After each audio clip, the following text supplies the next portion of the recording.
Hai, Assalamualaikum. Apa khabar semua?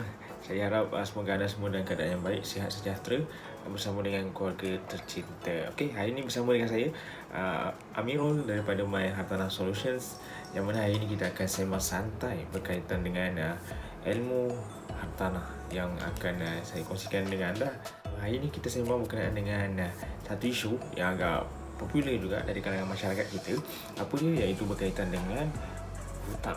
Guys, ya you all faham berkenaan dengan hutang ni apakah maksud hutang?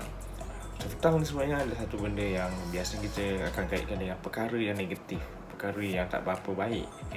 Tapi sebenarnya hukum berhutang itu sendiri adalah hukumnya, asalnya adalah hukum harus dan dibenarkan dalam agama kita lah. Tapi hukum untuk bagi seseorang itu berhutang boleh berubah daripada harus kepada sama ada ianya wajib, harus, makruh ataupun haram, bergantung kepada keadaan dan juga situasi kita yang meminjam.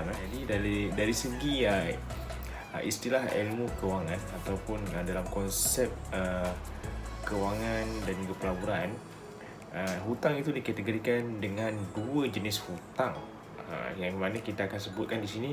Hutang yang pertama adalah hutang yang buruk ataupun hutang yang jahat, bahasa senangnya.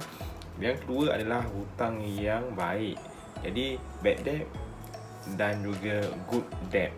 Okey, jadi kita nak rungkaikan satu persatu apa sebenarnya maksud hutang jahat ni, kan? Jadi semua tertanya-tanya, hutang baik ada juga rupanya, kan? Apa pula hutang baik ni?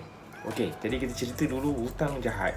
Biasa kita tahu hutang jahat ni, bila kita berhutang, kita akan bayar balik hutang dan kita akan bekerja seharian, berbulan-bulan, bertahun-tahun untuk membayar hutang. Hujung bulan dapat gaji, kita akan bayar hutang dengan gaji aktif kita, dengan gaji hakiki yang kita dapat. Okey, jadi hutang jahat bila mana kita membuat suatu hutang yang mana dengan hutang tersebut membuatkan duit kita banyak keluar.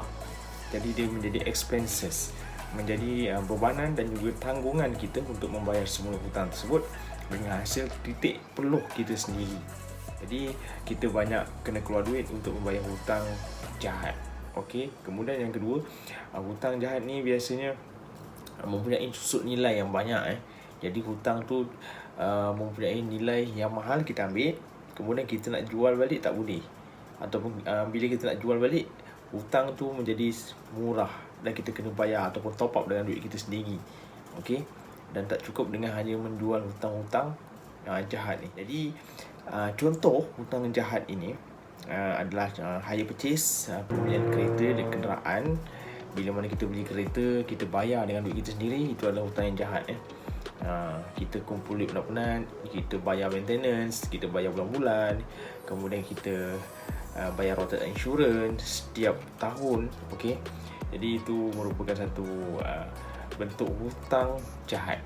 Okey, kemudian kita buat personal loan, pinjaman peribadi dan juga pinjaman kad kredit, credit card, dengan mana kita nak bayar balik, semuanya perlukan kepada pembayaran daripada hasil income kita sendiri, daripada active income yang tak boleh membuat duit, tak boleh nak membuat duit. Jadi yang kedua adalah good debt, iaitu hutang baik. Hutang baik sebenarnya hutang yang boleh menjadi pendapatan kita.